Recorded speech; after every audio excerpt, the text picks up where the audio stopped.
I have it somewhere on here. I just haven't had time to set it up. And okay, we're set.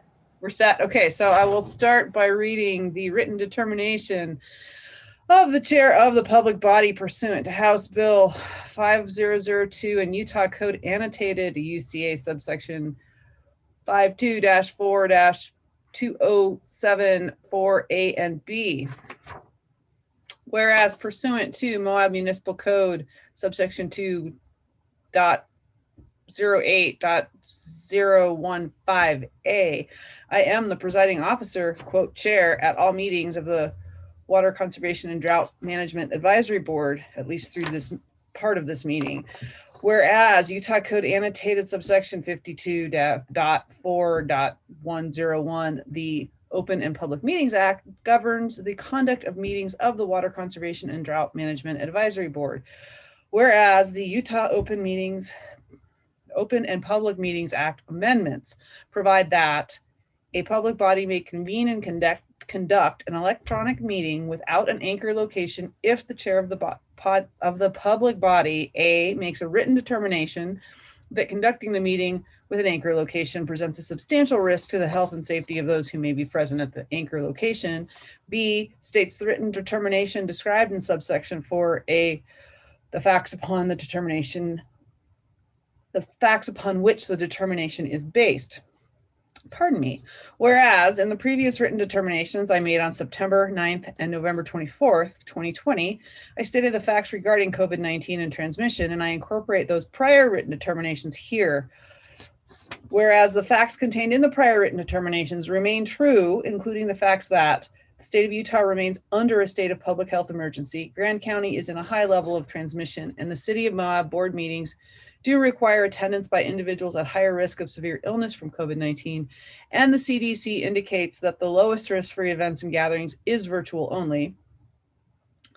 Whereas the health and safety of board members, city officials, and employees, staff, and members of the public is best served by holding electronic meetings of the board.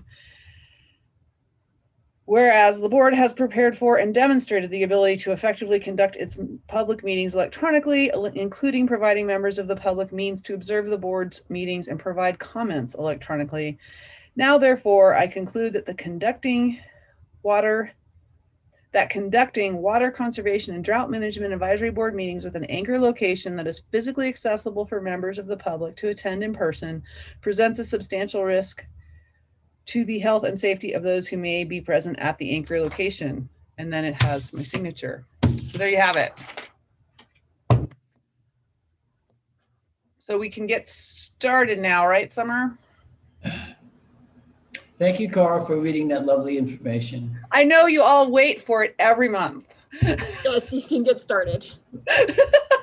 Because it's so exciting. At least it's shorter now. Thank you, Summer, for that. Instead of having so many things I had to read. Or so you've been trying to shrink it each time because the facts still remain and the document is hopefully getting shorter. So yes. Although anyway.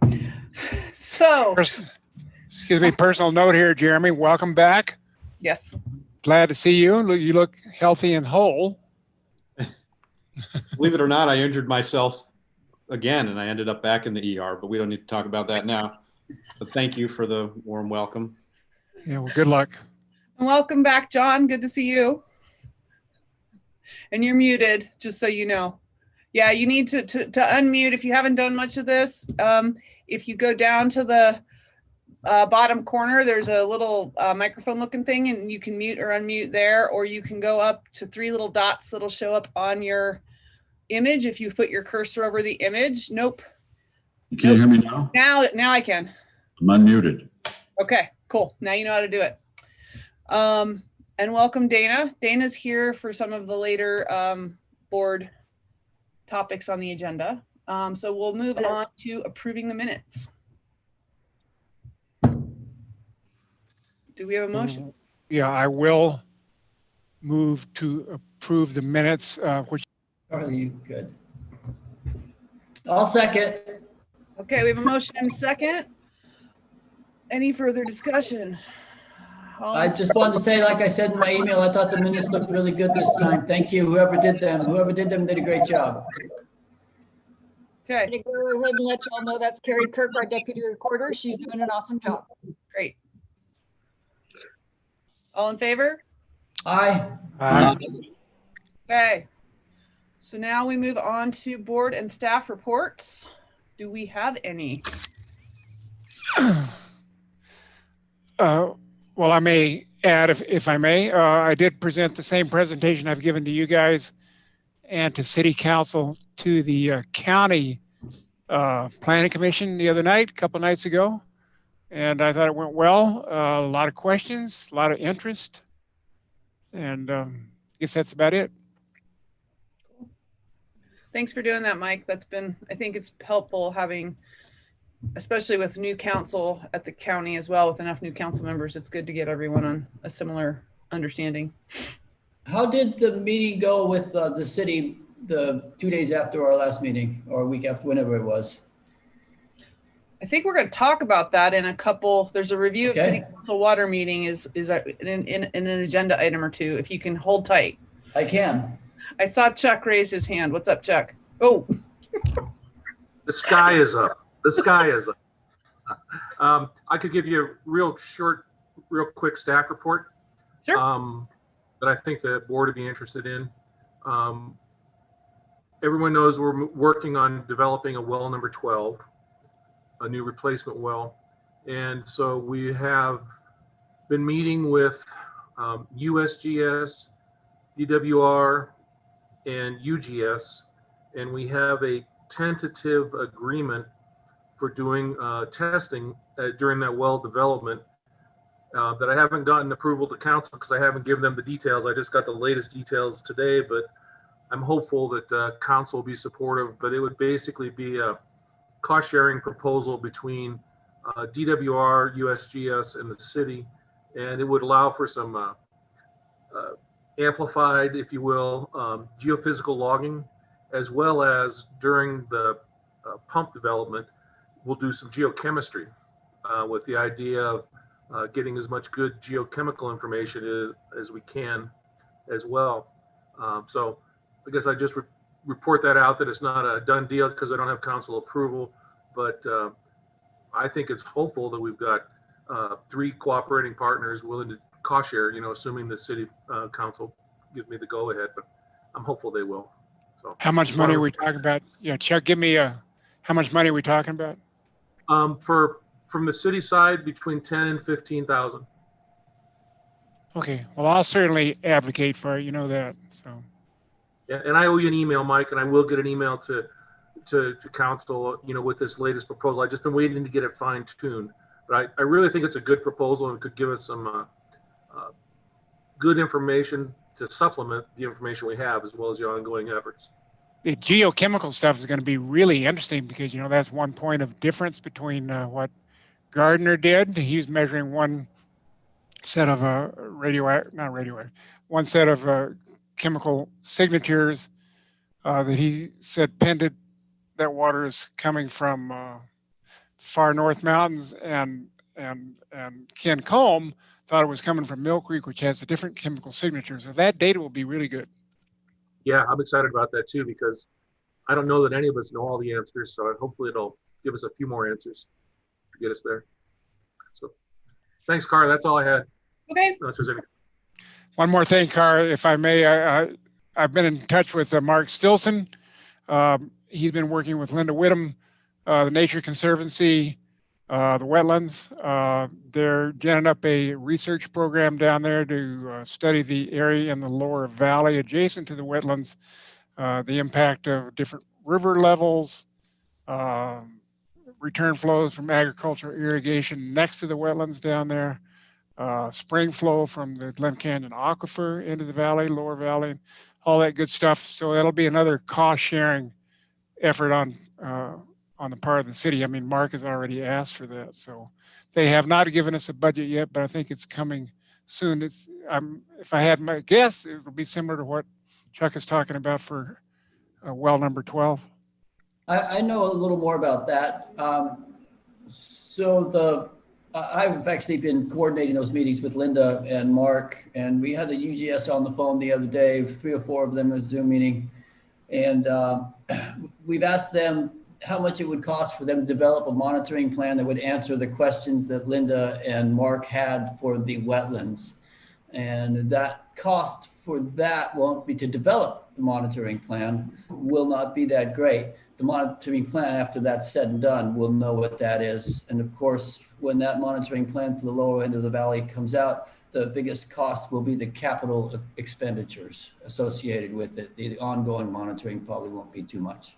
But we'll see how that goes in the next couple weeks. I expect to hear something from Hugh and the UGS in the next week or so. Okay? Thank you.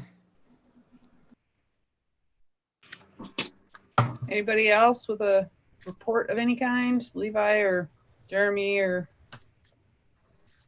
anyone? Okay.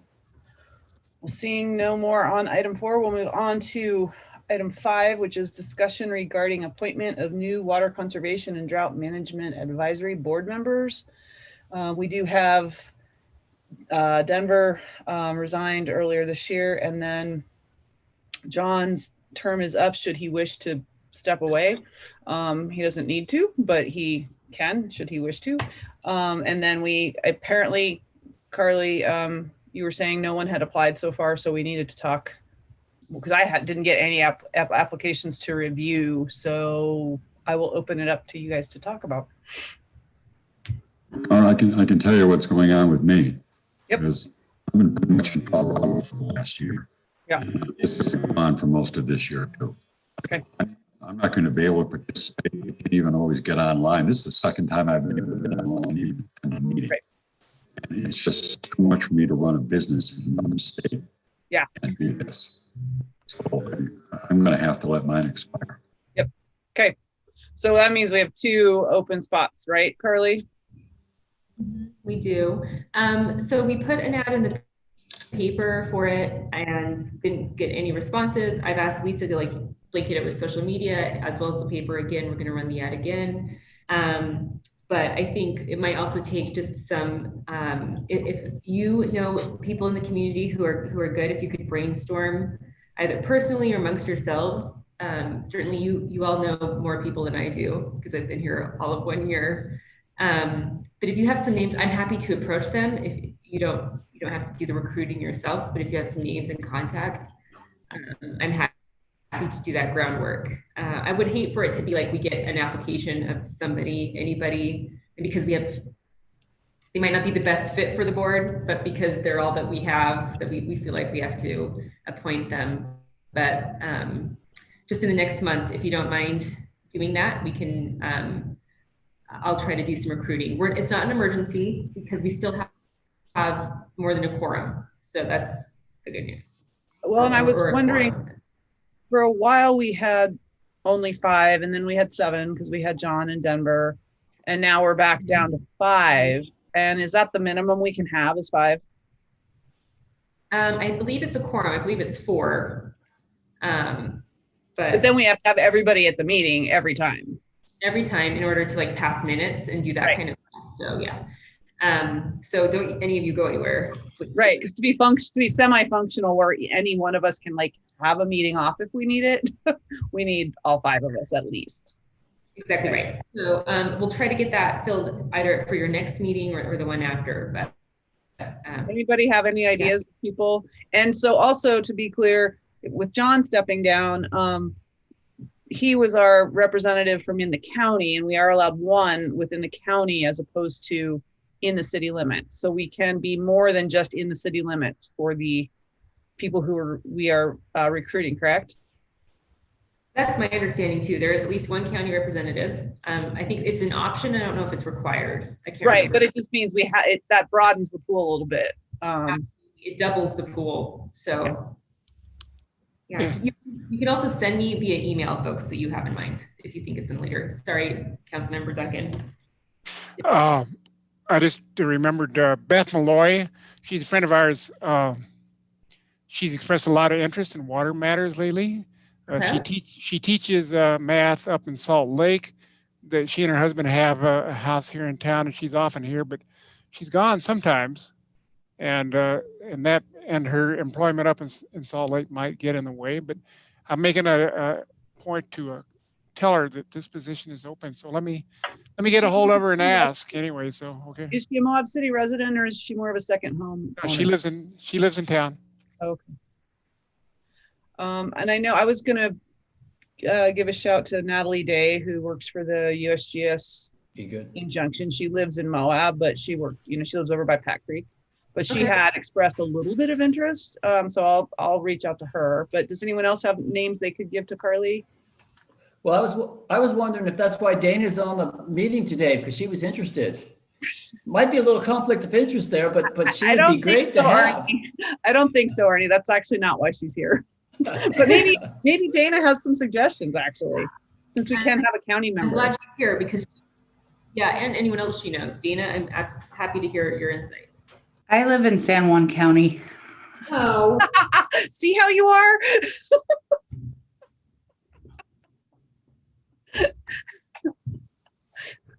Well, if you have any thoughts, Dana, of people who might be interested who are in Grand County as opposed to in Moab City limits, we can have one that's in Grand County.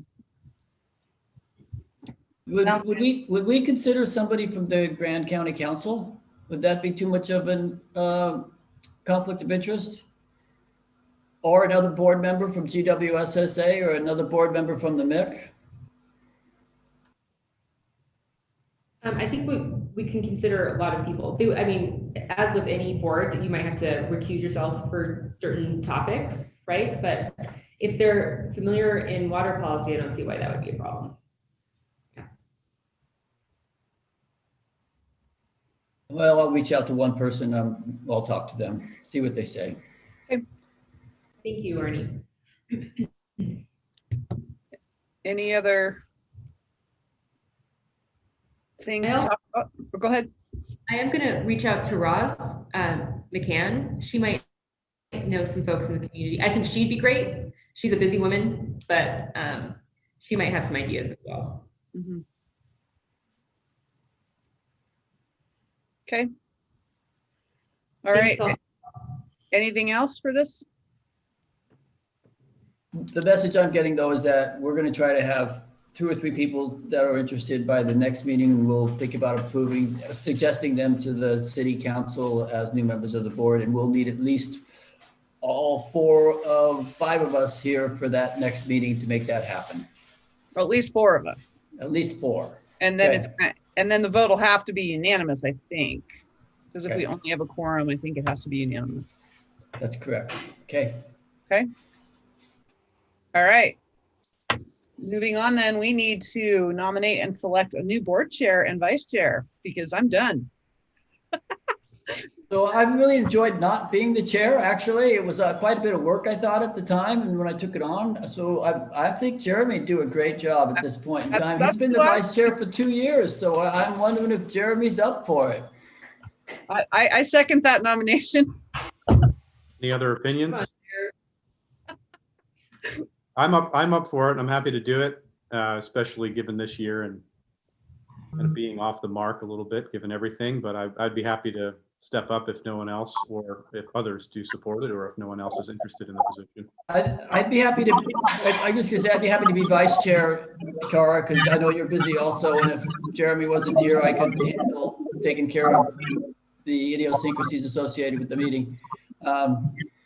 Et cetera. And if we were to get the new people there, we could also make them one of the vice chairs too, come February or March, if we need a vice chair right now. Do we need one? Well, hang on, let's do one thing at a time. And it sounded like Kyle was trying to say something, but I'm not sure. Were you trying to say anything, Kyle?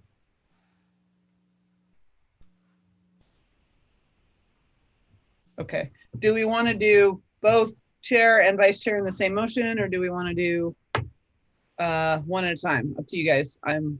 This will be my last thing as the board chair. I'm going to turn it over to you in a minute, Jeremy. I'd make a motion to do them both at the same time. Okay, so Kyle, is that a motion to nominate Jeremy for chair and Arnie for vice chair? Yes. Okay, so we have a motion from Kyle. Do we have a second? Seconded. We have a second from John. Any further discussion? I was just, the question I still had, I guess that's for Carly. If come February or March, we have 2 new members and we want to move them into the vice chair position, can we do that? You can resign as vice chair. You're not forced to do it the whole time. They don't want to be vice chair anymore. Okay, we could switch out. So any further discussion? All in favor? Aye. Aye. Aye. All right, it's unanimous. So I officially am going to mute myself and turn the meeting over to you, Jeremy, unless you really don't want it. No, I'm fine. I can take that on now. Okay. I will become more accustomed to managing a meeting through Zoom shortly by next meeting. For now, if you can't hear me or for any reason I'm unclear, just let me know. And I will also print out the agenda for next meeting. That would be a lot easier than straddling screens. I'm sure Kara's been through this. Okay, it looks like. You do have 2 screens, right? What's that? You do have 2 screens, right? No. I've got a spare monitor if you want it, because that makes a world of difference. And I'm going to have it set up like that at home soon. I'll just make sure it happens sooner than I was planning, and we'll be good to go. But thank you. That way I can have all that up on, and then I don't have to print it all out. So I would highly recommend it. Okay, thanks for the tip.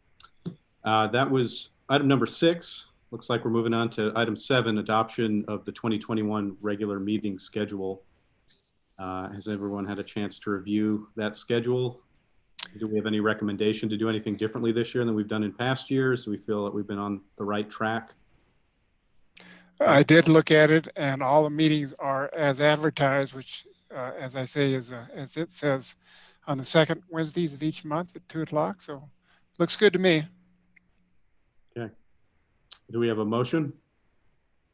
I move to adopt the meeting schedule as presented in the agenda packet summary as presented. I'll second. Okay, any further discussion? All in favor? Aye. Okay, we've adopted the regular meeting schedule for 2021.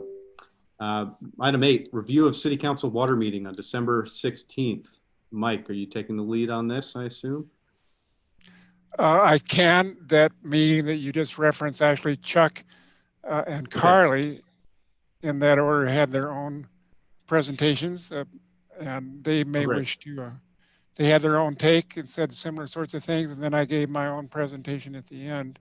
So I don't know how much more you want me to say about what went on. It's a very interesting subject, and I appreciate both contributions from Chuck and Carly, and we're going to be using them again. You can be sure of that.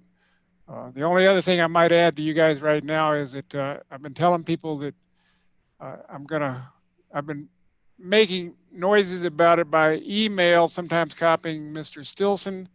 One of these days I'm going to talk to him in person, and I'd like to, as soon as COVID is no longer a factor, which hopefully by midsummer, when a lot of people are vaccinated, we can start having in-person meetings, and I would really like to get him in the same room with all the science community, which would include the USGS people that would be appropriate, plus UGS people, plus Mr. Combe, and of course, Mr. Stilson himself as the main participants, and thrash out, come to a consensus on safe yield and the Glen Canyon aquifer.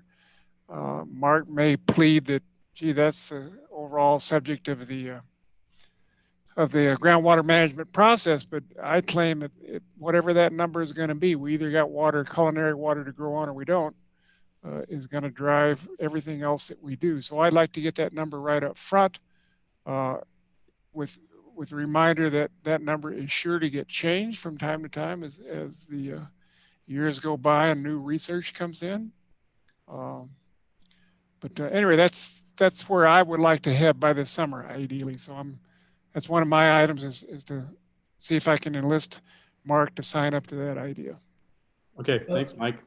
Chuck, was there anything you'd like to add before we go around with some questions, if anyone has any?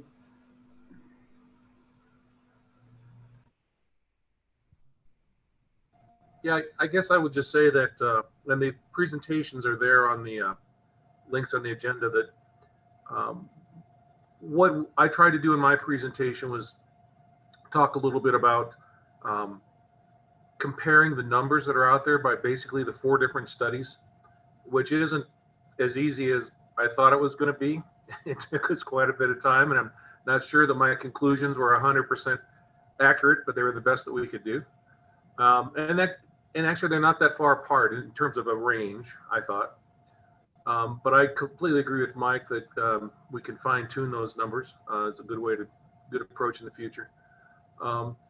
And then Carly, and then kind of also where we were heading in the future with our system, because as much as, we're focused on the hydrogeology and how much water's there in safe yield, we still have a system we have to maintain. And we, as a city, we have to provide water. So Levi and I are and Carly, we're always kind of keeping that in mind too. We're system operators as well as making sure we have water to get to the system.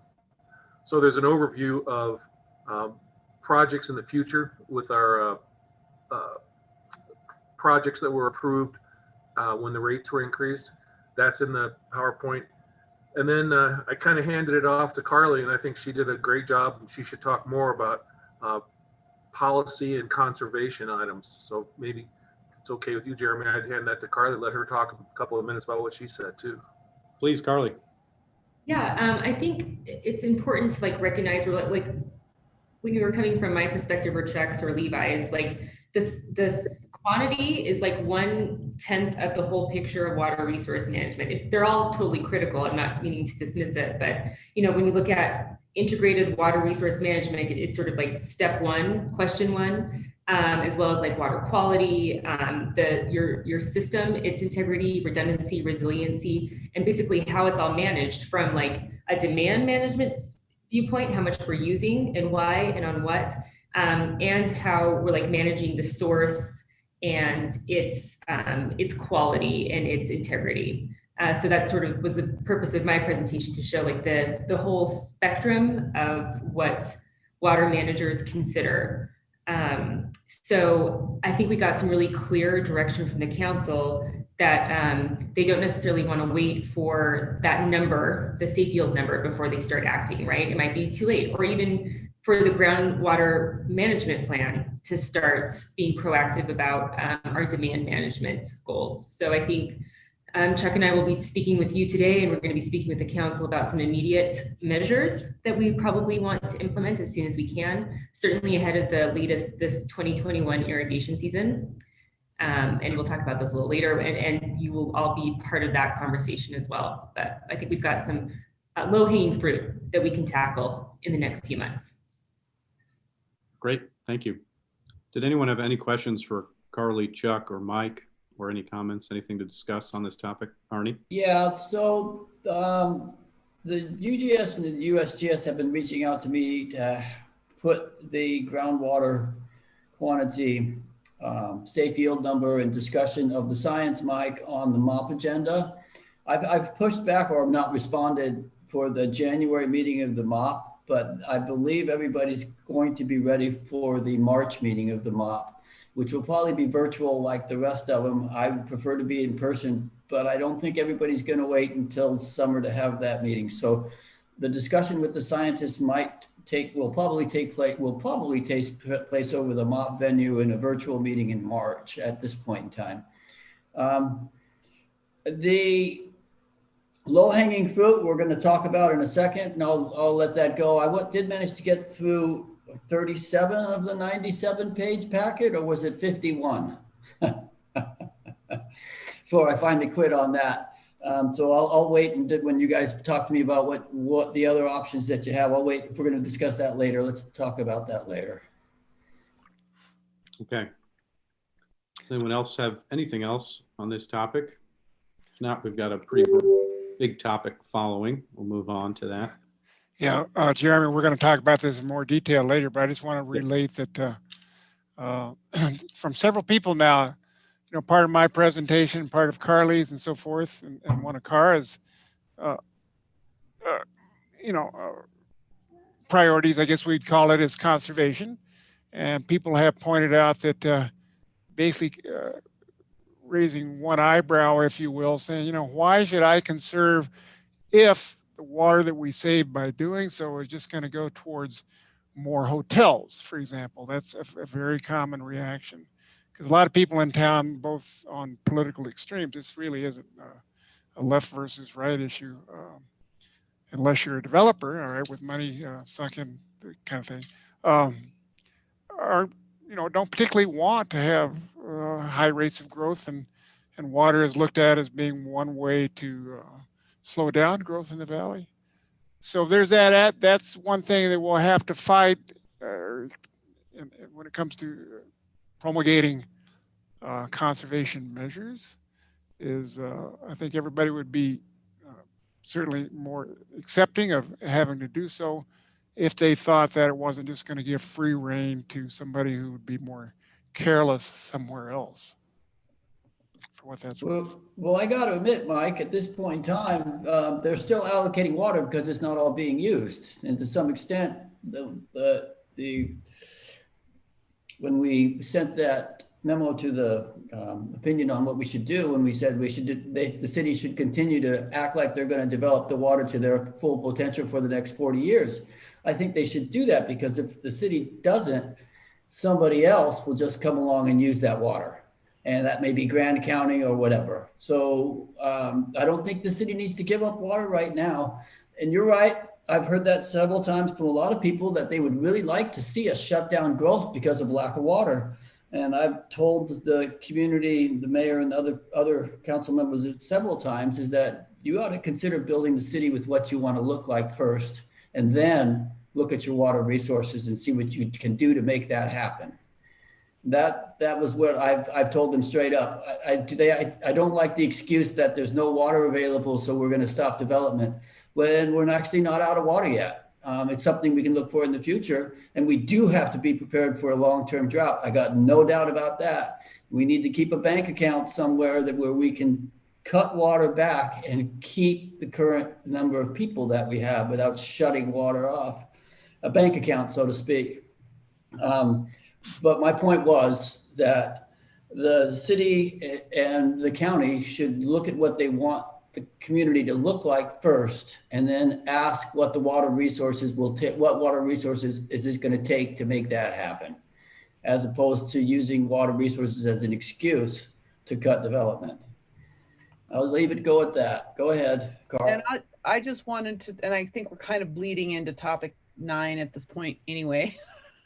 But two things. One, I turn this over to you poorly, Jeremy, because Dana is here expressly to talk about the water conservation plan revision we're going to do, in part because they've finished theirs, and GWSSA has finished theirs. And so I think there's definitely, what she and I had talked about was the idea of, there's definitely places where we want to make sure that we're, if at least working in concert with each other, even if we don't have to agree on everything necessarily between those, the county agency and the city, but it seems like we at least need to, be aware of what's going on the other side of things, or I shouldn't say it that way, on the other side of that administrative boundary that's kind of meaningless. And then also we talked about the idea of some things, like some of the, certainly with ordinances and things, it'd be best if they are very similar, so that we're not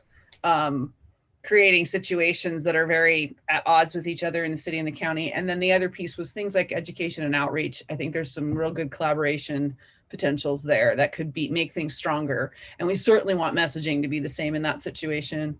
And then the last thing, and then I'll stop, is interestingly, I've been involved in the Utah Nursery and Landscape Association conference in the last little while, getting my CEUs. And I think the Jordan Valley Water District is a great example, and especially their local scapes program is a really good example of pausing and thinking about, how do we find the things that make conservation more of a win-win and less of a, I'm giving something up so you can have this, or so someone else can have something. It's more, what am I doing for myself that's helping myself, whether it's lower water bills, less maintenance, whatever it might be. So anyway, I just thought I'd throw those things out, and I will now be quiet.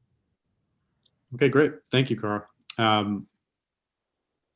We'll move on to topic 9, because we're already there, like Cara said, in terms of talking about priorities and what we as a group can do to inform everything that the community is experiencing moving forward. So why don't we start there? Discussion and selection of priorities and tasks for the Water Conservation and Drought Management Board in 2021. Now, update me, I suppose.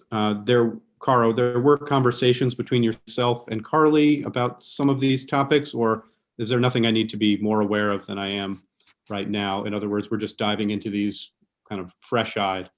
I think so. Carly and I haven't had lengthy discussions on any of these. I skimmed the different ordinances in here today, and there's a few that I've got comments on them, but okay. But yeah. Well, why don't we start with comments on our first item here, updating the water conservation plan. I know we've talked about it in a couple different ways. Some of the writing I know that I'm responsible for, I haven't gotten to yet, but I think we should just reiterate for the new year, load and responsibilities for those topics. So if anyone has any comments to start, let's go with that. Nothing? No, yeah, I think this, I mean, you have talked about this at length, and I know that we kind of hop back and forth on the water conservation plan, depending on what other priorities are. Mm-hmm. I think as it has been explained, like staff will take care of like the technical part of like the background information that we need to document per state code, right? And what we appreciate this board doing is developing like the policies moving forward. So that policy direction is how I think we should be focusing our time on that part of the plan for this next year. And I believe it's going to be due in the fall for review by the state. So that's the timeline we'll have to start. Jeremy, you and I can start sketching out to make sure okay. that it's the drafts and the policies are getting developed in time for this board to react to them and to give input. Okay, that's something that you and I should do outside of this meeting in terms of setting a timeline and then coming back to the board and plugging people in again in the way that makes most sense. Yeah, I think so. That's good. Okay. Yeah, that sounds great. I'll set up a meeting. And we did have some of that. We kind of did a little bit of that in past meetings and stuff too. So hopefully all that's somewhere. We can just reiterate that and use that as a starting point. Absolutely. I'll dig through my emails as well. I know I have a mountain somewhere. Okay, we'll talk more about that likely at the next meeting. Item 9.2, development of conservation ordinances, time of day watering ordinance. Was this a topic you were just referring to, Carly, a little while ago, or? Yeah, like the low hanging fruit, like Chuck and I I guess is a little precursor. Like I'm sure everyone is worried about the water outlook for this year. Everyone's paying attention. And I know Chuck is feeling a little anxious about actually being armed this summer with some meaningful conservation ordinances, because I think it's going to be a rough one. And I would like to see if we can try to mitigate that. So Chuck and I had some brainstorms, and we talked about them with the council too, about just really sort of ordinances that many municipalities have. These are time tested. And like their results can be pretty well measured across communities. Like they deliver, in other words. We're not having to reinvent the wheel. And it was the time of day ordinance. I got this draft ordinance, I think, on the state website. They had like a suggested ordinance. We also had like maybe the idea of a day of the week ordinance, which days different homes can water. And then the other one was the water waste ordinance, which, some communities have, some don't, but we could start putting some teeth into water waste around the community. And I'm sorry, I know I'm kind of jumping ahead a little bit, but the other one that we had in mind was the shortage contingency plan or policy or ordinance, in case we do actually run into a shortage, whether by drought or by, we lose a water source because a pump goes down or a well goes down. Or something gets contaminated. Like, what do we do in those circumstances when we actually do not have enough water because of some emergency or some drought? I think it might be prudent to get these lined up as soon as possible so we are prepared for this next summer.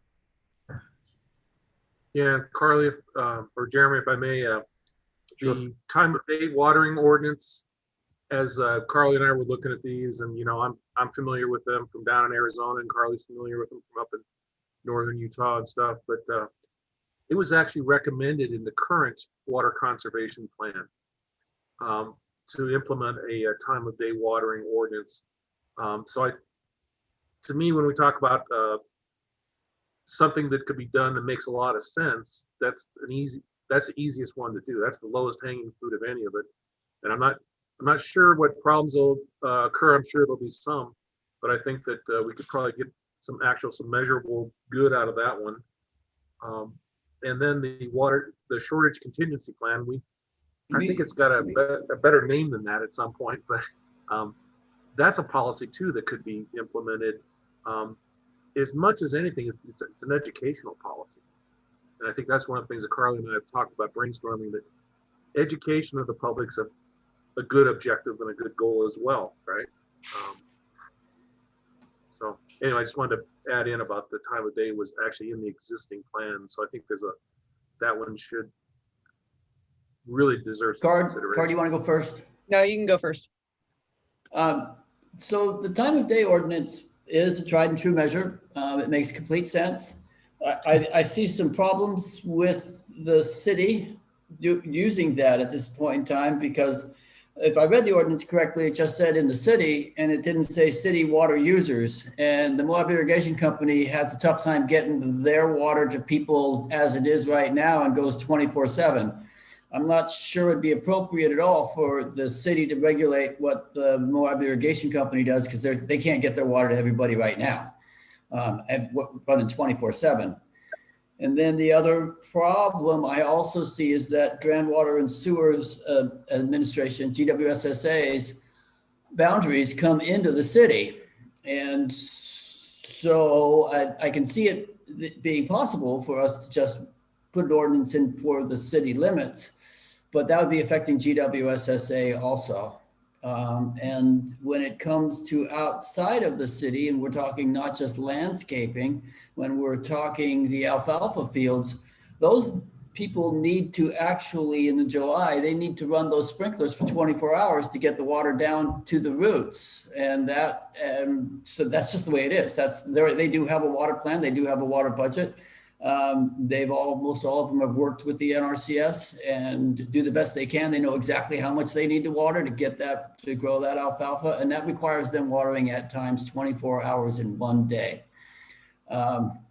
So there's some idiosyncrasies associated with the time of day, but it's tried and true, and it will work very well. What the biggest thing I think you could do with that is educate people. If they want, make that third tier steep enough that people who are watering in the middle of the day are now wasting their water because it's going into evaporation instead of into their ground. And they could shorten their amount of water times by not watering between the hours of 10 and 6. I also concerned with the time of day at this point in time and the water shortage. I think they should go hand in hand personally. The bank account I was referring to earlier, what is our bank account when we do go into a long-term drought? Is that where we get the time of day, or do we shut the water off to all the parks and we don't water lawns anywhere in the city? That's all part of your shortage situation. So I do agree that the time of day ordinance would definitely save water and would save a lot of people money. And whether or not it's easy to administer in the city of Moab is another story. And whether or not we want to save that for when we do have a water shortage, because the last time they did have a water shortage in the 50s, that was one of the tools that they used to conserve water. If you guys don't remember, and I wasn't here either, the city was running out of water before they purchased the springs and everything else. And that was, Dave's not here. They had an interesting education campaign. One of them was shower with a friend to save water, but the other one that they had going on was that they did institute an ordinance saying you should not water between 10 and 6. That was one of the things the city did prior when we had a water shortage. So I'm a little concerned about the minutia associated with the water shortage, and then I'd like to hear a little more about what you guys think about a bank account in the long term. And is that one of the cards we play in the bank account, or is that something we just start doing now? And if it's something we just start doing now, where's our bank account? Mr. Chair, can I respond to Please. some of the So thank you so much. So this is why I'm so happy for that input. This is why we like bring this to the water board, because you know some of the particulars like the alfalfa field. If we're going to be having, if we're going to have this sort of ordinance, we need to know like agriculture, those could like the carve outs that need to exist, right? Because we don't want to harm anybody. We don't want to say like, we're not trying to destroy an industry out there. We just want prudent water use. So something like the time of day ordinance that I provided, again, is just a template. It's not one that we have drafted. It's just an example of one that we might use or start from. So it's good to know that the alfalfa, those kinds of things should be carved out in the development of the ordinance. And we also thought about the problems with the Moab Irrigation Company in Gwessa being in city boundaries. I think we can regulate the activity. Whether we want to is a different question. And mostly these time of day ordinances are sort of meant to be educational, mostly, where you get like a warning, you don't get a fine or something like that if you're doing the time of day kind of situation. So whether we carve out certain properties so we know we're not enforcing against different properties because they're served by Moab Irrigation or Gwessa, or we want the whole city in on it and just prudent water management, that's sort of a policy question for the council. Right. And I think it is appropriate for us to implement this short of a shortage in order to avoid the shortage to begin with, right? It's not something we do in an emergency, it's something we do to avoid the emergency. And that is true for the water waste ordinance as well. We're trying to mitigate the impact of a drought. And we don't want to get into a drought and then just be like trying to clean it up. It'll be too little too late in that situation. So that's the idea of having it always in place, not just when we're in trouble. But thank you for those points, Arnie. So I have one other point, Cara, and that is sorry, Cara. I forgot about one party out there, and those are individual well holders. And there are a fair number of them in town. Kyle is even one of them that have their own wells, and they're not on the city system, and they're pulling water out of the valley fill, which is not the source water for the city of Moab. And regulating them is another quirk, so to speak. I'm gonna leave it at that. Yeah, our interest isn't in regulating of individual water holders, right? It's about the city's water supply being protected. So those are great examples of like carve outs. As you think about those kinds of idiosyncrasies, please let us know so we're making sure we're including those in any consideration of an ordinance. Great, thank you, Cara. So I just wanted to reiterate the concept of, some of us have to water during those hours, because if I can't water at the nursery, all my plants are going to die. And I have to water them in the middle of the day. There's no way around that. So I think that there really needs to be a very careful, especially in July and August, they can't make it through the day without extra water in the middle of the day because they're in a container. And anyway, I could go on and on about that. So I think that some really careful education or outreach is really critical. And I think that that's something that really should be considered. And I also think that probably if we start with that one, let me back up. Also, I think it matters more for spray irrigation than it does for drip. Putting a little bit of drip on the ground in the middle of the day underneath a layer of mulch is an incredibly different thing from spraying water into the air. So I think that is also and how would you know that I'm irrigating with drip under mulch anyway in the middle of the day? Not saying that I'm trying to find ways around this, but it's, it is a thing. And I think that also just the other reaction I have to the time of day ordinance is I sense that starting with that is very much going to be hang on, you're telling me what I can do and when I can do it, and F you, I'm not going to do that. It's going to be just like a mask mandate for some people. So I think that if we don't come up with a very clear, concise, and self-interest based outreach campaign that goes right along with this, it's going to create more division. And so I'd love to see if there's a way we can think about how to bring people together on this in that, hey, this is for all of us and why and all of those different pieces. So I kind of feel like there needs to be, because we did try to do some outreach in the past and it never went anywhere.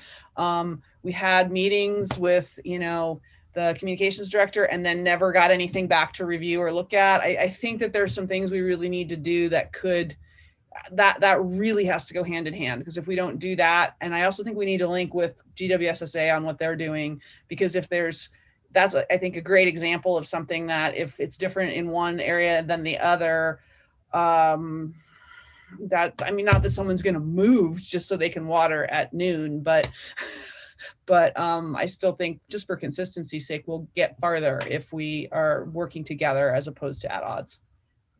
Yeah, I'd be happy to coordinate with that, just as they probably want to, if they want to have our input on their conservation, I would be happy to give that as well. And I really like what you said, Cara, about like making sure people have like a personal hook. Like maybe we can attach dollar value in savings. You know, you're going to save this amount of money. You adhere to the time of day ordinance. You're throwing money away by watering at 2 p.m. in mid-July. Yeah, I think that there's that. And then I also think the irrigation in general, there's more to it. There's also frequency, and there's a whole lot to it that gets ignored. The number of people I talk to at the nursery who I water every day for 20 minutes, 5 times a day. And I'm like, no wonder your plants are dying. You know, so there is also, just as far as having it be successful, there's going to need to be some education of why you need to water in certain ways and how deep and infrequent water works and a whole lot of that kind of stuff. Because otherwise, I mean, I've had people come in and then they just, okay, I'll only water once a day for 20 minutes. Well, then, yeah, everything is going to die. So, and then that just reinforces the, oh my gosh, I have to do it this way. So, anyway, I really think that some education or outreach needs to be done very carefully to make it actually function. Yeah. Thank you. Chuck, did you have something? Yeah, I was just going to say just that if you look, and I know not everyone's had a chance to look at it, but this is a sample ordinance and it's specifically says it's about lawns and landscapes. I think it'd be easy into any final ordinance to separate out businesses, outside water users. I mean, I think the approach we're taking is that good water conservation practice should do what we're doing, all of us. I don't know of a reason to have a high flow shower head in my house, right? We should all have low flow shower heads as an example. That's under the wastewater ordinance. So I think that we just got to remember that maybe now is the time with drought, we're either in or drought imminent. It's what we need to do.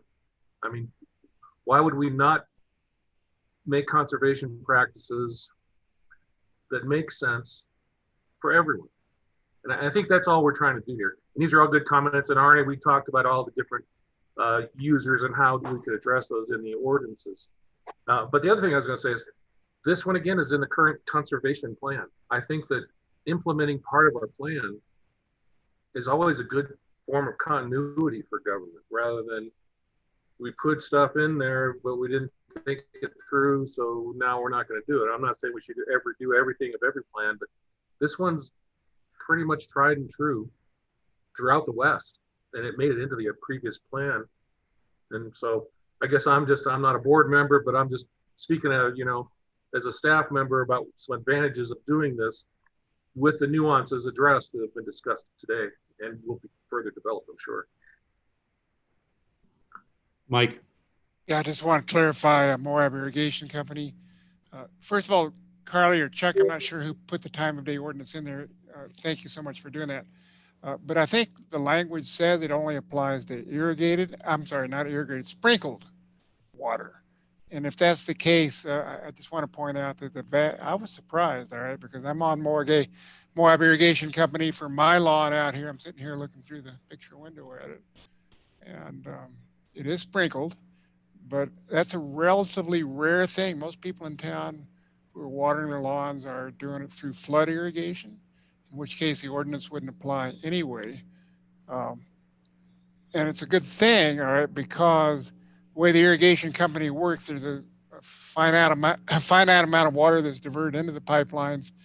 And the ideal thing is to schedule deliveries to the various users on a 24-hour basis so that there's a constant flow of water that the company can supply during the day and during the night. Okay, and so for example, I can sometimes avoid that restraint because I'm pumped, you know. But people who are flood irrigating really kind of have to take it whenever their scheduled time is. Not everybody can do it at night. I just, in the back of my mind, I'm also thinking about it's probably germane to this conversation, at some point in time, hardening of the Moab Irrigation Company system a little more so that they were under high pressure and they weren't flood irrigating, because flood irrigating is a phenomenal waste of water. And a lot of those folks would end up on drip and sprinkler if it was pressurized.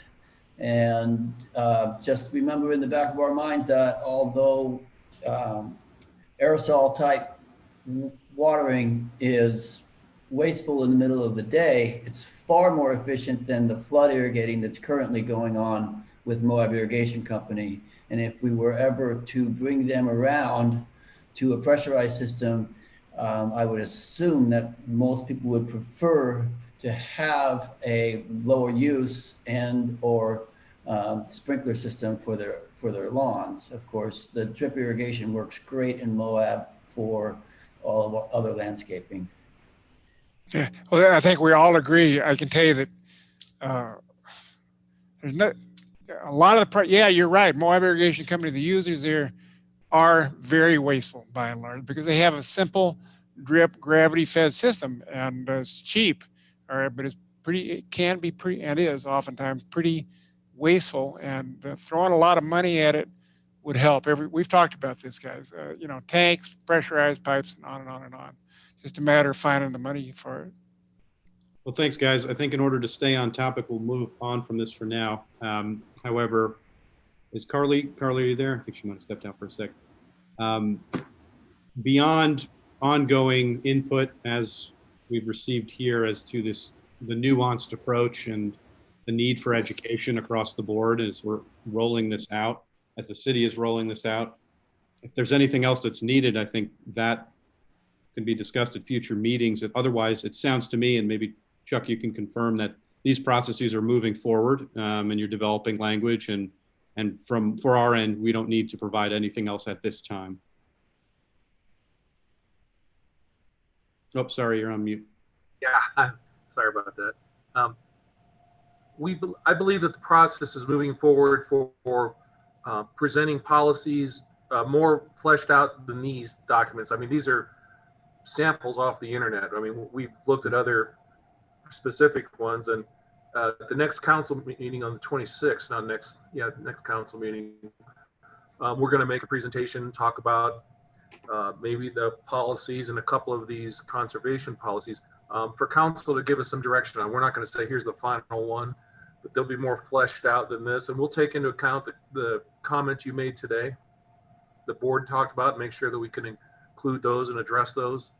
So and then we just want to go to council and get direction from them on, we think Carly's back now, but we think we got direction that the council's interested in moving forward on some water resource programming and conservation policies this year. Okay, great. Cara.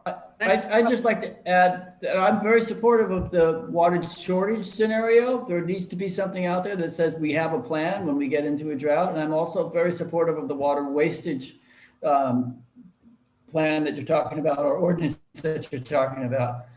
I have trouble with the 10 to 6 not watering ordinance, time of day ordinance at this point in time, because I don't know where our bank account is in terms of when we do get into a drought, and is that something we'd like to use? I'd like to know more about that. And then the other problems that Cara and other people associated with it, that we need to educate the landscapers, and it looks like we're trying to hit everybody and there'll be some miscommunication.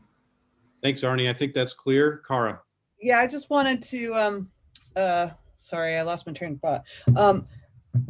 I'm hoping that in some of this, there is some discussion happening with GWSSA. I know Dana's here expressly for this part of the meeting. And I feel like it's great to have ordinances. I'm not saying we should, like, if GWSSA has already come up with some things that they want to do, that it has to mirror it. But I think it would behoove the staff, like, basically I'd like to suggest that this board suggests to staff that they also communicate with GWSSA on what's going on there, because the more we can be on a similar page, the better. And then also, great to do ordinances, but please don't lose track of the outreach, because without the outreach, the ordinances aren't going to do anything. Does staff feel that they have a clarity on the recommendations coming from the board at this point in time? This And is Carly, really want to say something?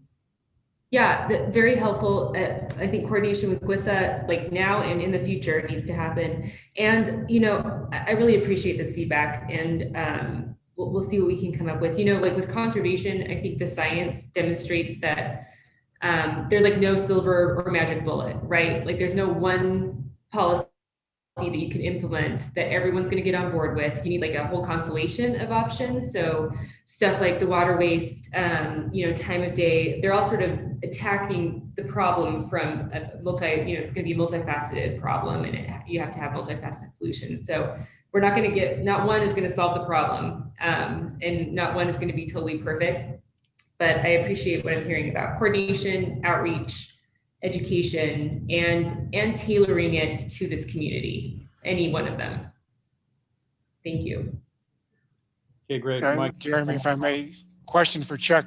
Carly, on the subject of water waste, it's well known that the city's pipes leak, you know, and they break, and Levi made his life miserable, no doubt about it. But do you guys have any gut feeling for, you know, and of course, all your customers, all their stuff, by and large, as a general rule, leaks as well. You have any gut feeling for where the worst water waste occurs in the distribution system, or at the very end of the thousands of taps of your customers and downstream from there? You know, Mike, we did an analysis of losses in the system. You know, this last year, it probably was a year and a half ago now. Yeah. And if memory serves me, we were less than 5% loss in the system. And, you know, as you know, that's kind of a Q in, Q out kind of a thing, but felt pretty good about it. And we have to report that to the state. So I haven't compared. So one, that's our number, which is well within the normal range for a system. It's just when ours break, they break violently. So we have large losses at a time sometimes, but Levi's crew does a great job of keeping things as good a shape as they can in terms of normal losses, if you will. And in terms of what's great, and that's part of a good plan, actually, part of the policy that Carly's kind of shared with me so far, and then other communities, is you have to pay attention to the system. Back to my comments earlier in there about our presentation to council on the 16th. It's not just source that we have to worry about, it's actually the system. And part of that is all conservation, and part of it is just good management practices. So I don't know which is greater at this point in time, what happens at the end of the system or what happens to losses in the system. My guess is out after it leaves our system, if I had to say it. But I don't think Levi, I was here when we did that. We did that 2 years ago. Levi, we had a discussion. I believe you were part of the discussion at the time. And without the big breaks that you guys have, your system was really quite efficient. And I thought you were down to less than 3%, 2 or 3%, which is almost as good as Vegas. Mike, to answer that question, we attacked that at one point in time. And other than the big losses, when something breaks, there's not a whole lot of loss going on. And what I've seen in the community with Levi is that if there's a person who all of a sudden has a large leak, the public works department is not necessarily in their face, but letting them know that they've got a broken pipe somewhere. Levi, do you want to respond to that? So yeah, we spent a considerable amount of time monitoring the system. when we come across the lake, how we treat, how we respond, how we take care of that determines the amount of loss. And we like you said, we spend lots and lots of time taking care of that to try to make that loss as minimal as possible. Also, through our billing department, they monitor the meter usages, and we have staff that monitors that will go out and check meters and verify leaks, and we'll notify customers if they have an issue on their side. So we spend quite a bit of time doing that as well. But the monitoring helps keep that loss down, and how we respond keeps the amount that we during a leak loss down too. Okay, thank you. And to answer your question about the usage, it's irrigating. Irrigating is a big concern. Over irrigating, that's where a lot of our water goes to. Oh yeah. And I run across that, Levi, all the time. A lot of people would prefer to blame hotels as being the heavy hitters. And I keep saying Rosemarie Russo was uncovered some of these numbers. Only like 15% goes to hotels because they don't do a lot of landscaping, and residents do. And so conservation, I think, could come down among the other techniques that you guys have suggested to something like council has talked about for new overnight accommodations by putting a maximum limit on the percentage of surface area and a commercial development that can be devoted to green grass, if you will, as opposed to some other less water intensive use. And if that sort of idea could also be applied to new residential developments, and then we start to look more like Phoenix, okay? But maybe it's going to. I think you're moving on to the next topic, appropriately so. Why don't we just dive into that? Landscaping policies and resources. Documents were example commercial landscape ordinance, as well as a 2013 water-wise plant list.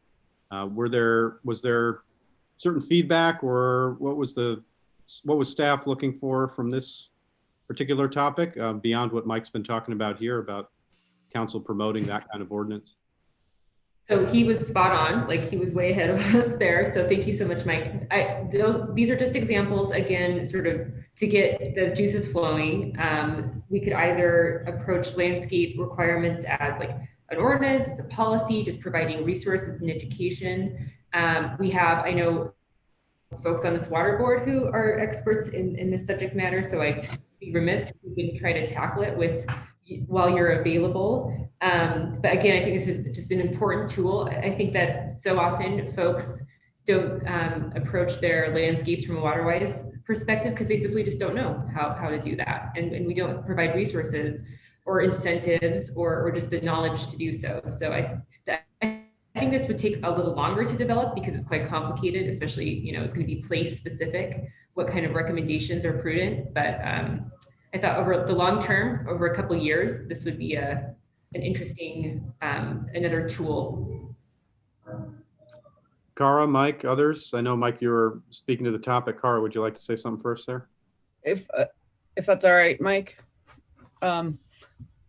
Basically, I think the biggest thing, just skimming through what was there, I think we need a very specific plant list of what actually works here. I think one of the biggest, and I think that actually a lot of landscape designers who work for the hotels and the different spec homes that are coming up out in Spanish Valley, potentially having an actual solid list would be really good. In the past, that was tried back, believe it or not, almost 20 years ago when I was on planning commission, or over 20 years ago, we tried to create an ordinance like this and it got shot down pretty severely, though the politics have changed. I don't think that's a real serious problem. But the other thing is I really would recommend on this one to look at the Localscapes program that Jordan Valley Water put together, because I think that for homeowners anyway, is much more tangible and is also very geared towards this idea of not saying you need to give this up so Joe Newcomer or Marriott Hotel can have the water. It's more, this is actually making your life better and easier in these ways.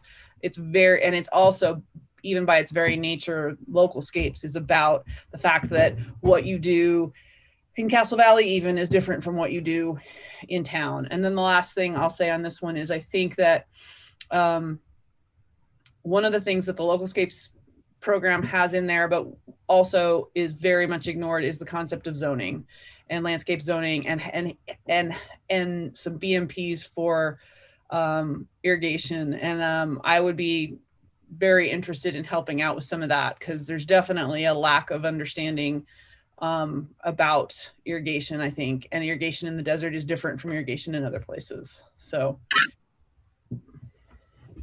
Okay, thank you, Cara. Does anyone else have any comments? Yeah. Who is the urban forester for Moab now?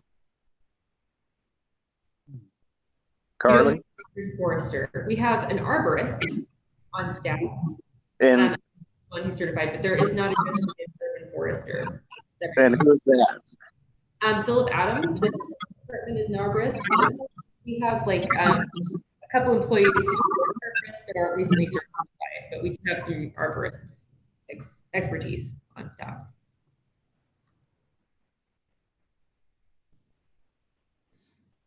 So if we have a drought, we're going to be losing trees, correct?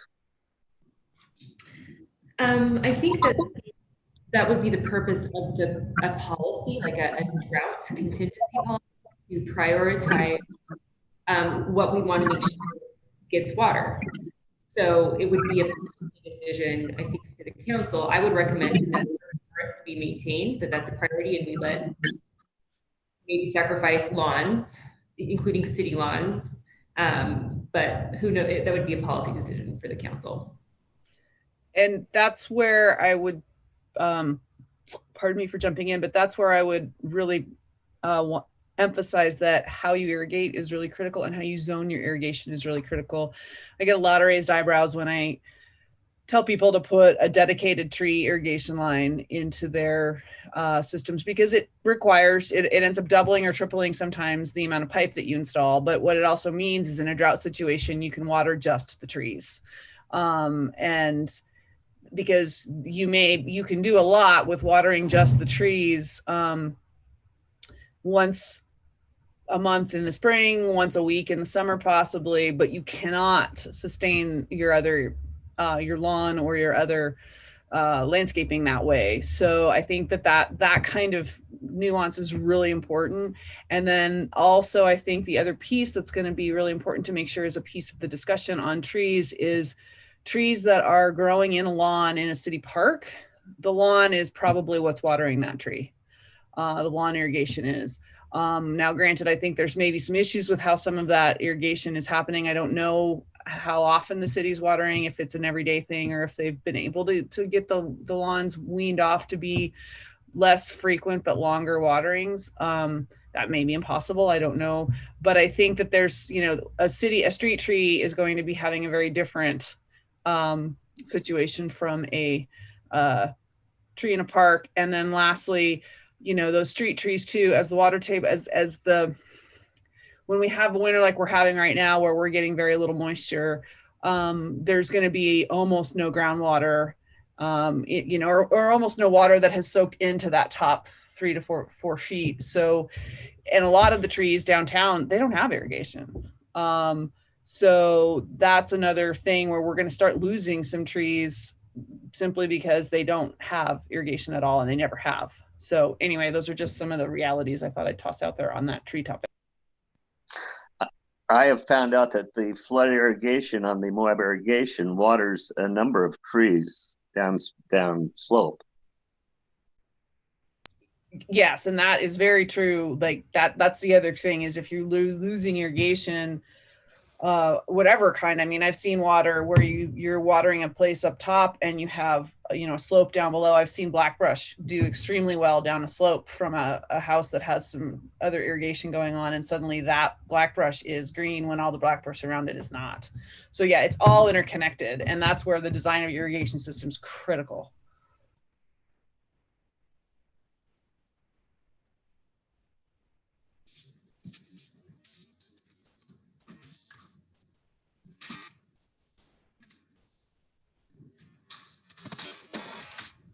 You're muted, Jeremy. Of course, this time I was muted. I was just asking if there was anything else on this topic that staff wanted to discuss right now. Otherwise, you know, as Carly said, this is probably going to take some time to put together. I would imagine we would discuss this again, provide some feedback at some later date. But is there anything else now to discuss on this topic? Otherwise, we'll move on to the several more topics we have under this heading. I would just say I was going to agree with Carr that irrigation systems are very, very complicated. I really like that the city's going forward with the new accommodations, landscaping policies and restrictions that you have on them. I think that the idea of a landscaping policy is great in terms of, especially for new development. And in our area, I have turf grass in a small area in my yard. It's nice to have it. Dogs play on it, and a small amount of turf grass is appropriate. But for newer places, a large amount of turf grass is what a lot of people want to see, and it's just not appropriate for our climate. And so any movement you folks feel you want to make towards ordinances associated with new developments and the amount of turf grass and landscaping, I'm totally in favor of. And that's where the local scapes thing, Arnie, if you haven't ever looked at it, they really emphasize, although the last thing I saw at this last thing, this last training I was in, there was more lawn than I thought was appropriate, honestly, especially for new construction. But it, you know, I think that there's some things that can help a lot. Because then it's not, you can't have lawn, it's you're using this structure of how to think about it. And I think that helps take away the, you can't have this part of an ordinance. Great. Okay. Well, thanks everyone for that. Let's move on to the next topic for the time being. 9.4 water shortage and drought contingency plan. We've gone over this a little bit here. Is there anything else that you wanted to bring to the table, Carly, Chuck? No? Okay. Well, we've hit upon this for now then, and again, we'll come back to it. Groundwater monitoring efforts. I think I jumped the gun. I think I jumped the gun at the staff report, and I basically didn't see this on the agenda or forgot it was there. So that's what I would have intended, unless there's something else the board wants to talk about. I just wanted to give you the update on that. Thanks, Chuck. Anything else from anyone else on that topic? If not, let's move on to gray water requirements for new developments. Where are we at with that?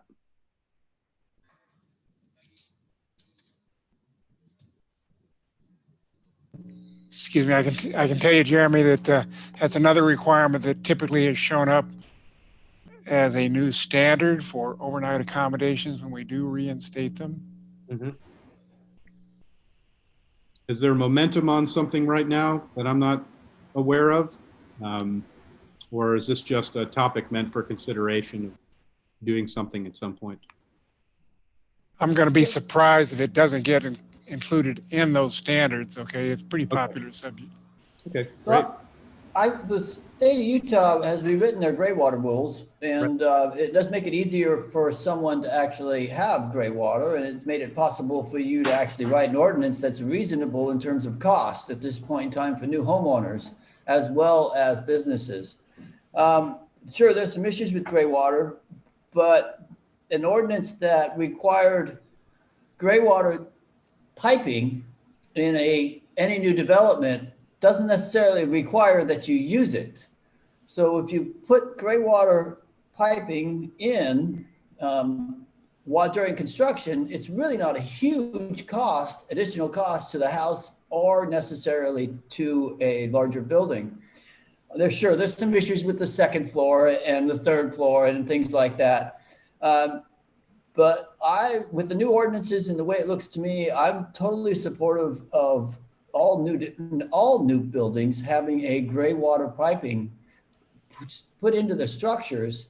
Doesn't mean you have to use it. It just means it's available to you. And in terms of homeowners, the additional cost to houses is not that great compared to the cost of the whole house. It's really rather small. You ended up putting in new pipes because you only use you can only use the gray water, not the black water. And there's really not that much gray water coming out of your house. Okay. It's the showers and the bathroom sink is about all you're getting out of that. So I am extremely supportive of any sort of policy and or ordinances, development ordinances that you wanted to put forward that would increase the amount of gray water opportunities for people in our neighborhood and in the city of Moab. Arnie, Cara, could you guys clarify for me exactly what categories of household water qualify as gray? I mean, clearly it excludes toilets, It's that it's sort a of thing, but it washroom. would It include everything. It doesn't include the kitchen. It's a It washroom. does. It does not include the kitchen. Why is that?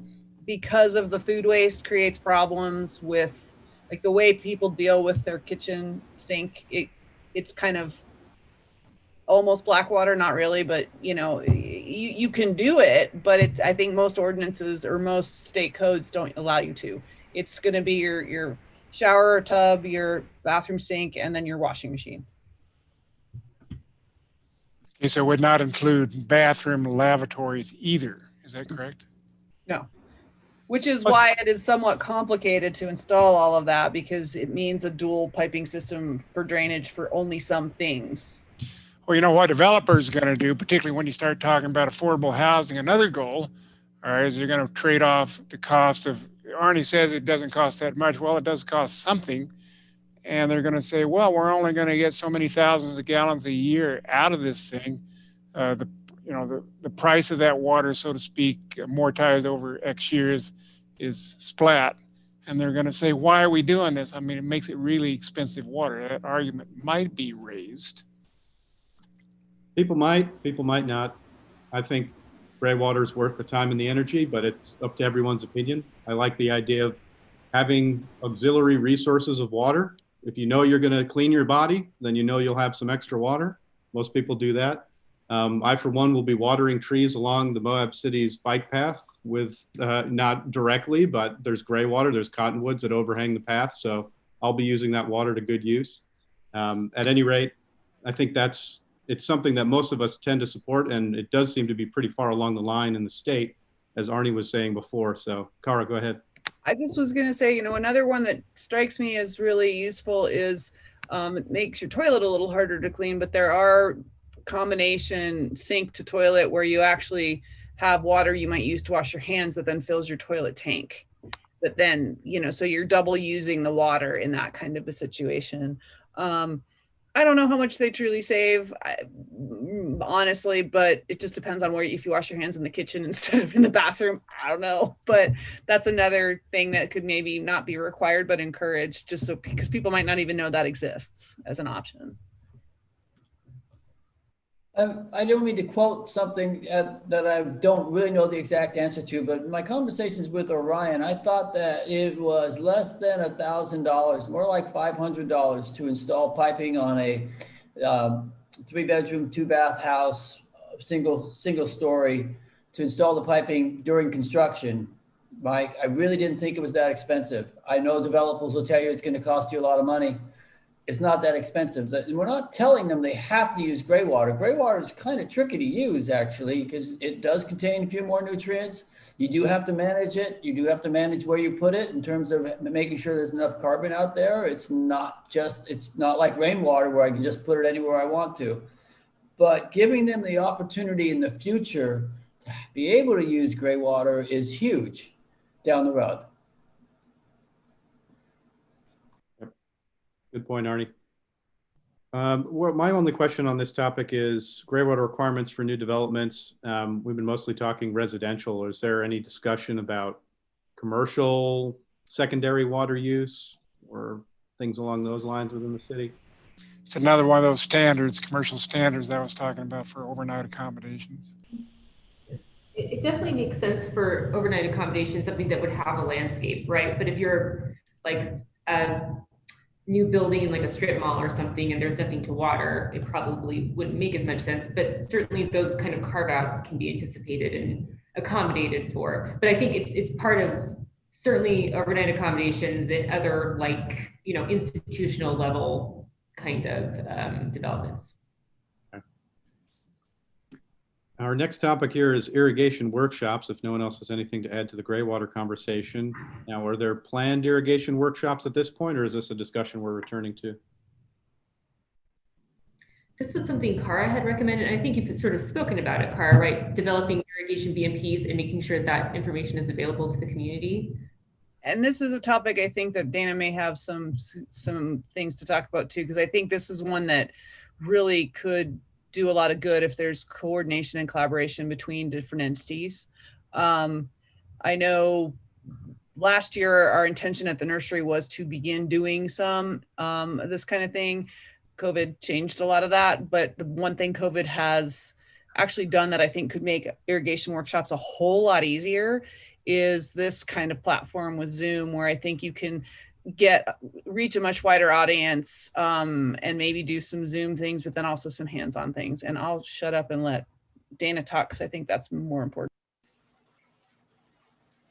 Dana, it's nice to see you. I haven't seen you in a lovely long time. And you're muted, Dana. What? Not anymore, am I? Can you hear me? Okay. Well, thank you for letting me join your meeting today. I did have a couple comments just from what was brought up earlier, Jeremy, if you don't mind me saying them out loud. Go right ahead. Okay.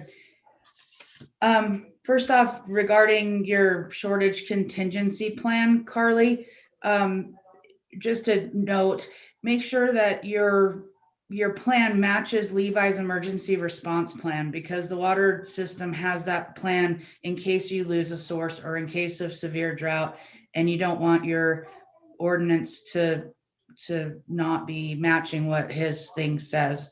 I know that would be awkward for us, so I just thought of it. Secondly, I'm not sure about it, but I know we had a bunch of conversations, and I don't know if any of you were in on the Arroyo Crossing thing, but they were talking about doing gray water for those 300 plus units. Does anybody know if they did it? Not sure. Okay. I was just curious if anybody knew.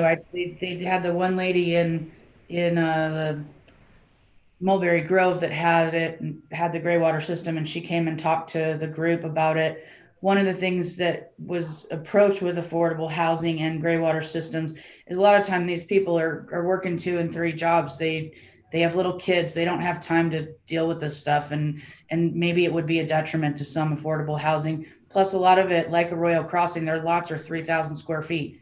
I mean, and you have 3,000 square feet and 4 kids, you know, I mean, it could get weird. So just saying. The other thing is the main reason why I wanted to come and visit with you guys today, based on the agenda, and I may have kind of jumped the gun a little bit. We just finished our conservation management plan, and we have some goals that were, that we had to outline for the state of things that we were required to and or wanted to do.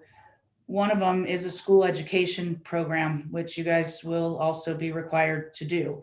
It seemed silly for us to do it twice because it's kind of expensive, and I think we'd get a message across if the city and GWISA reached all the school kids that live in both districts at the same time and shared the costs. Carla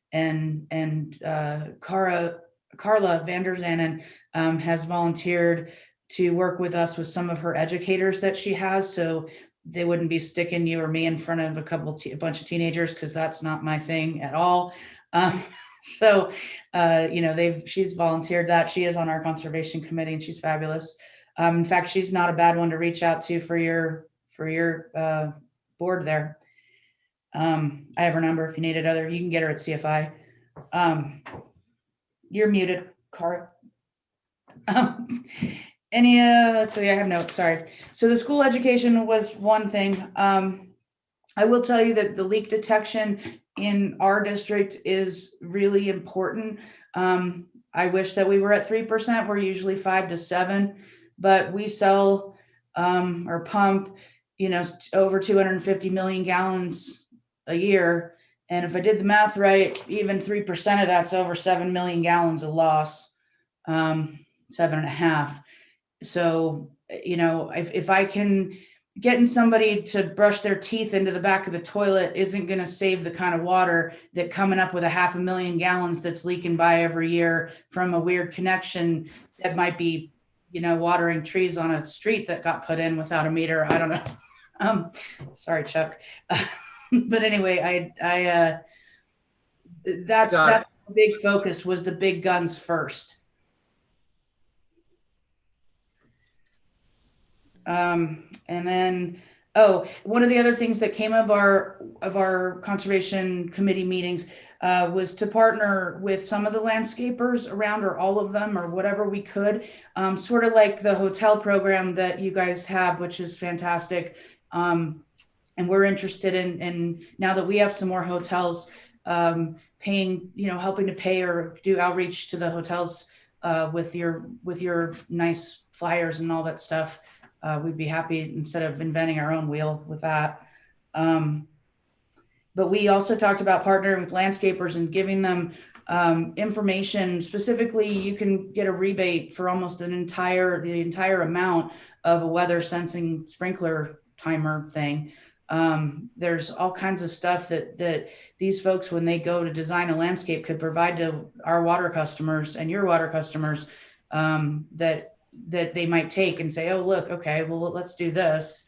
And the other last thing I wanted to say was that we also plan an irrigation conservation educational deal this year. A lot of our stuff's going to be focused on actual irrigators, not outdoor landscape watering, because we do experience some waste with folks who maybe don't maintain their risers, or they have leaking valves and they just kind of don't care. And so we're going to try to target them, hopefully with working with USU. But I would love to be part of, even just a participant in, if you guys do a Zoom style workshop, I think that'd be great. And I'd love to be able to invite our citizens to, you know, any kind of, Zoom can kind of hold a bunch of people. So, and I guess the only other thing I have was that we also try to do targeted mailings. So we'll go through and find in the summertime, you know, or from historical stuff, our homeowners in particular, not businesses, but homeowners who use a lot of water outside, and our lots are quite a bit bigger, so it's different. But you know, when the water bill comes in at $450, because our water is a lot more expensive than yours, folks call and they like to have some resources to save water. They're into it. So that definitely helps. But we can, you know, create a mailing list of, say, somebody who uses more than 50,000 gallons a month, and target them specifically to save money, and say, hey, you know, and especially in older parts of the city where somebody may have just bought a $500,000 house that has a lawn and they can't afford to change it. They're stuck with it. So that was it. Thank you for having me. Don't go away just yet, Dana. I'm not going. I'm listening now. Charlie, If you don't mind, you guys, the smart watering systems, we talked about that a little while back ago, and our biggest issue at this point in time is that none of the hardware stores in Moab were selling them at least a year ago, and weren't offering the rebate. Whereas if you go to Home Depot in Salt Lake City, they've got a big old sign saying, hey, you can get 50 cents or 80% of this paid for with the rebate if you put it in a smart watering system. But nobody in Moab was selling them or offering the rebate. At least they weren't 2 years ago. I haven't checked since then. Can I just toss something in on that topic? One thing is, you know, we certainly could do that at the nursery, but honestly here, more important than whether it's rained or not is what is your soil moisture. And I really worry a little bit about, not that it has rained much for months, but you know, I don't know honestly here how much smart watering systems are gonna save people in terms of water, especially unless it's actually measuring soil moisture, which I don't think most of them do, especially because you need to measure it down fairly deep.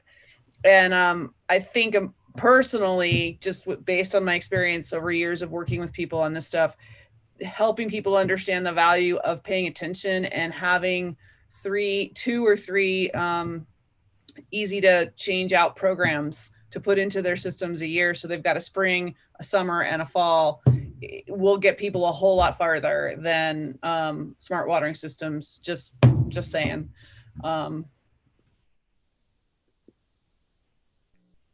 Mike? Dana, thank you so much for your leak stuff. Chuck, Carly, I guess the reason I brought up leaks in the city's pipes is that, as you guys know, we're looking at 30 some odd $1 million for new infrastructure that's needed. And as a council member, this reinforces my argument to spend that money on better pipes, not only because Levi is going crazy trying to fix old pipes, but reduces the leaks. And it's a good way of conserving water. 7 million gallons a year sounds a lot more impressive than, oh, it's just 3% plus breaks, so that's why I brought it up. I just wanted you to know. Well, we're going to be coming to council, I think, the next council meeting with the bond package, and some of that bond package has replacement for some of the distribution system from some of our worst and oldest pipes. So we're glad you're supportive, Mike, because we're working on it. Okay, we're gonna come and keep working on it. Levi and I are doing that. So well, thank you. We'll see what we can do to get you set up.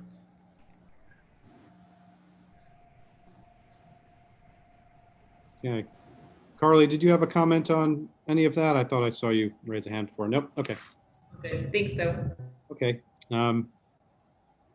Is there anything else we want to push forward with the idea of irrigation workshops at this point, or will that come a little later in the season? Otherwise, the last topic that we have does feel tied into that, and something we've been discussing today already. Water conservation. One moment. Go ahead. Go ahead. Cara had her hand up also. Go ahead, Cara. I just was going to say, I think, the time to talk about irrigation is a little ways off, but the time to plan for any of that is now. Because I think, when people start thinking about it, and especially this year, they're probably going to think about it early because there's just not been much moisture. And I also just wanted to toss out there, I'm interested in participating in the workshop, irrigation workshop and irrigation ordinances, things like that. I could use a hand, Carly, probably from you on just navigating that potential conflict of interest. I'm not, because of the nursery, I'm fine with not mentioning that that's, something that I'm involved with. But I also feel like we are planning at the nursery to do some of these kind of workshops as well. And we do have irrigation and we do have some really knowledgeable people there. So anyway, that doesn't need to happen here, but at some point, I think a conversation between you and I on that, so that I don't open my mouth and insert my foot so far down it, I can't talk anymore, would be really great. Probably still walk though.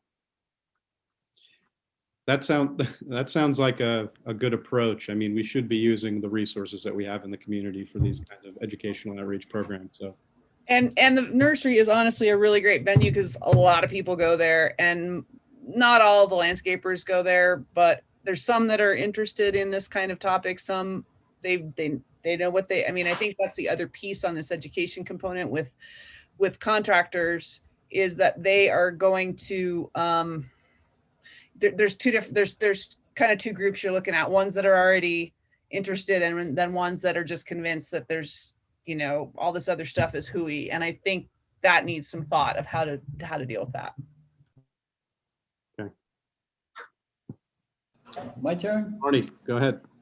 Dana, thank you so much for throwing the heads up there to the city on the new things that are involved, the new state mandates, okay, that they're putting on water providers. Some of them I'm a little concerned with it because they're quite dogmatic. The water, for instance, the water providers providing education on water conservation seems a little over the top for a non-socialist state. But that being said, those requirements that the education budget at the state level, they have to get people to teach the kids separately for free. I get it. Yeah. But a couple times you've given us some great heads up because your water conservation plan comes out a year earlier than ours, and I appreciate those helpful hints. There were some other technical things that you didn't discuss here in terms of they had some changes, and I'm sure you've probably discussed them with Levi, or Levi and Chuck are aware of the technical changes in the water conservation plan from this one and the last one. I'd like to ask that question first, second of all. But first of all, Dana, I think the idea that bringing Carla in on this to do the education, it sounds like a great idea, and it's right up her alley, and she has educators, and that it's perfect to satisfy that quote requirement. Thanks, guys. Plus, I just think if we agree on the target age group and what grade, because if you hit high school seniors, they don't care. You get the 7th graders, they don't care. And maybe the 8th or 9th graders do. I honestly don't know. And those educators might. But I think, that in particular is something that is a cost to both of us and would be really beneficial for us to partner on, definitely. And I forgot to mention that our district doesn't have any policing powers. So we have a policy that says you can't water between 10 and 6. It pretty much excludes the Ken's Lake water users that are actually irrigating, not landscape watering, because it's a whole different animal. And the thing is that we don't really have a way to police that. We're not going to call the county sheriff to come get them, where the city has a police department that could. We have shut people off who have a leak that they refuse to repair on the irrigation system, and we know that there's running water and they just don't care, so we'll turn it off until they fix it, that kind of thing. But no fines, no police, nothing like that. But I don't think it could be as simple in your language to say anyone who uses Moab City's culinary water source for outdoor watering, would be included in this or something like that. But, ours just basically says it's a bad idea and you're going to waste money and you're going to waste water. But yeah, I think the education thing is kind of stupid because it is one of the considerations for a very small district. Like we are, both the city and us are both tiny. Also, the other weird thing is the new per capita per day use calculation, which Chuck, if you're the one going to do this, the technical part of this report, or Levi, I can send you the stuff I sent Arnie, or he can send it to you already, the guidance on it, which I got. The other thing that was really helpful for this plan was that I prepared the technical part of our plan with just some bare bones of the rest of it and sent it to the state for review. And they came back with comments of things that they wanted to see me do, so that when we did submit it by the deadline, it wasn't going to come back to us. So I sent it in August, and then we worked on it, and then we just approved it in December. So that was really helpful too, to have that cursory review, because it has changed a lot. And I will send you ours. There is a big exclamation point in it, because the per capita water use now includes irrigation water. So 2,500 acre feet just got added to the 900 acre feet we actually use for per capita per day. So it's awkward and weird. And the whole document that the state came up with these basin-wide goals that Arnie's familiar with, and I think Mike too, is kind of ridiculous. But they're lumping us in with one big basin from here to Vernal, pretty much. It's dumb. But I have a question. So how would that work with the Moab Irrigation Company? You provide irrigation water, secondary water, and I understand how they would ask you to put that into your per capita day. But Moab Irrigation Company is completely separate from the Moab City. And I don't think they can, Arnie. I don't think they'll count it. Okay, that's good, because right now Moab City is actually doing fairly well in terms of per capita a day. Anyways, thank you for that, Dana. Okay. Well, we're rounding out the agenda with this discussion of education and outreach. Is there anything else anyone would like to add on that topic? Otherwise, if anyone else has any other items, I know we went over board updates and reports at the beginning, but if there's anything else now, otherwise we can talk a little bit about future agenda items.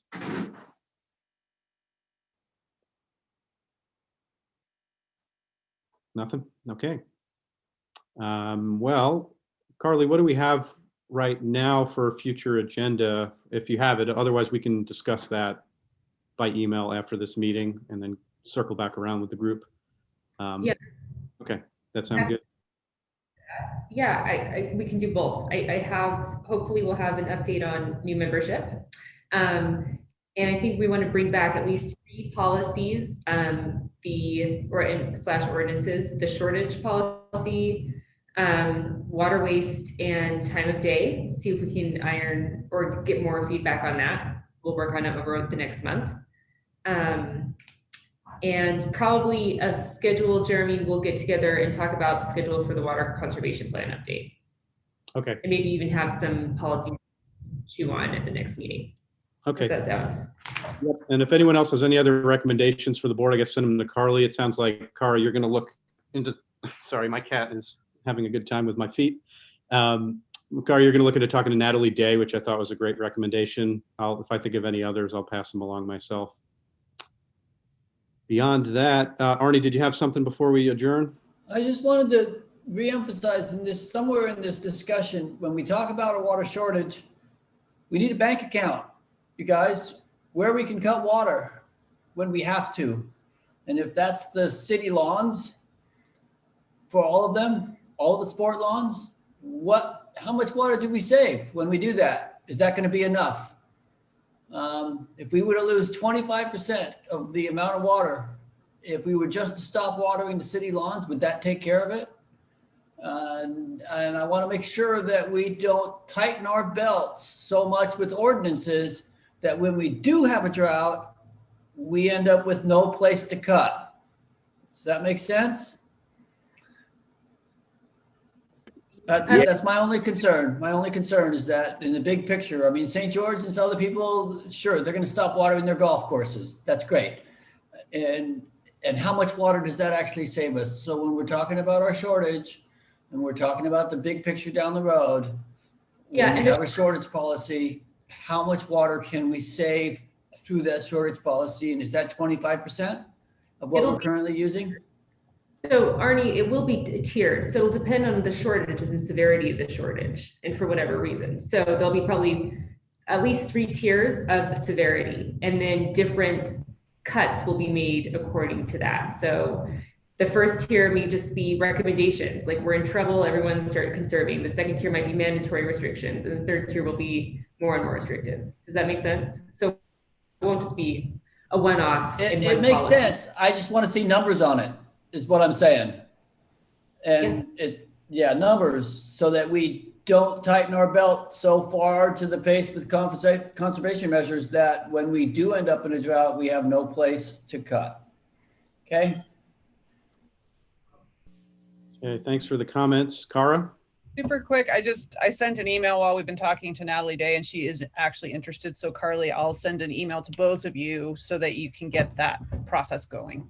Great, thank you. And then I also thought maybe it's appropriate if in some of the last minutes, if John has anything he wants to say before he leaves us, if that's okay with you, Jeremy. Of course, please, John, if you have anything you'd like to add. Folks. I like that concise language, John. Your folks are doing an amazing job. You're doing a ton of work. I just hope we're all successful with this. And somehow we manage to keep water in this valley for people who live here. Like, I love your talk. I agree with everything you came up with. I'm real concerned about what's going to happen in this valley. I don't see the growth slowing down at all. And I don't know if conservation is really going to get us out of this. I hope so. I just don't know what we're going to do here in this town. Thanks for participating all this time. I know you've been kind of split with where you're living right now, but I wish I could have done more. Provided really great insight, and I really appreciate it. Thanks for your support, John. I appreciate it. Thanks, John. Feel free to show up as a citizen anytime. I'm gonna join you on at least one project this summer. Okay, sounds good, John. I want to add, by the way, that I talked about Beth Malloy. I texted her while we were busy talking. She just texted back and said, she's interested. So when this meeting ends, I'll talk to her and see if I can talk her into it. Sounds good. Okay, if there's nothing else, then how do we do this? Do we make a motion or we just adjourn? I always forget which meeting is which. I move we adjourn. Okay. Second? Second. No discussion. All in favor? The meeting is adjourned. Thank you, folks. Thank you, Jeremy. Good job, Jeremy. Thank you. See you next time.